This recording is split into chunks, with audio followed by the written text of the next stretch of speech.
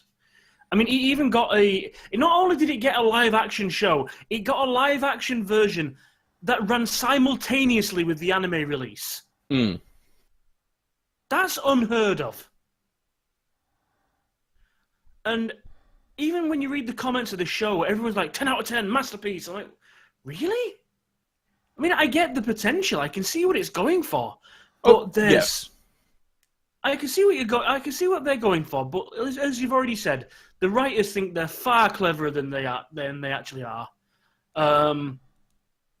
Animation is fine. It's beautiful. It's Madhouse. Great. But it falls down in the writing. It tries to, like I say, it tries to make points that it doesn't fully understand itself, much like I do. Feel a certain kinship with the show, then. Yeah, but then at the same time, it's like it's not even clever enough to just like get its message across without the whole thing. The whole show having to slow down to a crawl while Shinichi explains things to himself in an effort to explain things to us. And even the things that it does manage to get across that we can pick up on and we do see happen, it then has to stop and explain it just in case we didn't. It's like, yeah, we know, okay, we get it. Don't read me the story, just let me read the book myself. And yeah, I mean, like I said, it's another one of those. It's so much potential, but it's so heavy-handed. It ruins it. It's fine. It's not the worst thing we've ever seen. Oh no. It's at the very least watchable if it's your kind of thing. But no, I am not on the hype train. Yeah, it gets a lot more love than it deserves. I will certainly agree with that. But it's a perfectly fine show except for those last 4 episodes. Like I said, I wish I didn't watch them because they really kill the rest of it for me. Yeah. So yeah, I would say that I guess our sort of group consensus is if it's stylistically your sort of thing, check it out. You might enjoy it more than we did. But we all agree the last 4 episodes were just awful. They were ass. A garbage fire. Chekhov's garbage fire. Also, I will say that Eric pointed something out also, which is just one of those, like, so they spend the entire, like, a good chunk of the last half of the show hinting at, like, the big solution for Gotou is fire. And they don't use fire. They use it very briefly, but it's not. It ends up not being the solution. It kind of works, but you know. Well, they don't really use fire so much as they light his stick on fire and wave it at his leg. They impale his leg with it. And we see it's relatively effective. Like, what happened to the... But yeah, then Shinichi ends up on the highly flammable garbage pile, and, you know... Yeah. I could accept, ready like... to go out to hunt Gotou. Dude, where's the... You're not going to go to the gas station and get, like, a can full of gas? Yeah. You've got a lighter in your pocket. Why don't you try setting them on fire with that? Again, it's one of those things. It's like, again, it's the show trying to be clever. Murano. How fucking long did it tease that she's going to die? And it's like, no, because we're cleverer than you. I appreciate that. I was actually glad she didn't, because it would have been for once, yeah. It's like, no, we're not actually going to kill off the love interest in a completely pointless way. Yeah, which they normally fucking do, which I hate. So I appreciate it on one hand, but then at the same time, yeah, it's another example of them doing the exact same thing. We're going to talk about fire all the time. Migi's going to mention flamethrowers would be a good idea a lot, and then we're not going to bother. And at another show done differently, I'd find that clever. In this, it's... Yeah. It compounds further problems. Yeah, but at any rate, yeah. Again, it might be more your cup of tea than ours, but I would not recommend going to and expecting a smart show. I don't go into expecting a show that thinks it's smart.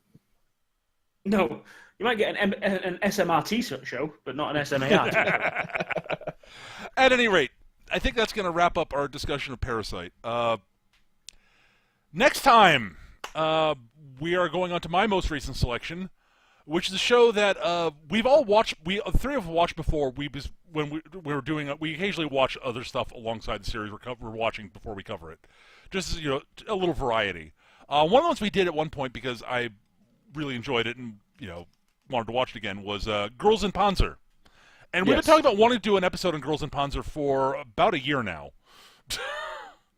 So I decided, what, screw it. I'm going to make that my suggestion. We're going to rewatch Girls in Panzer, and we're going to do an episode on it. Because Girls in Panzer, we want to do a show on it. Girls in World War tanks. Yeah, it turns out that I do, in fact, enjoy cute girls doing cute things, as long as that cute thing involves driving heavy World War II armor and blowing each other up. So, we're going to be covering Girls in Panzer next time.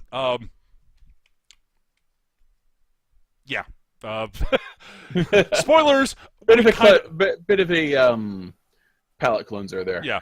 Spoilers, we like the show. We're all willing to rewatch it. Panzer IV! Panzer IV, indeed.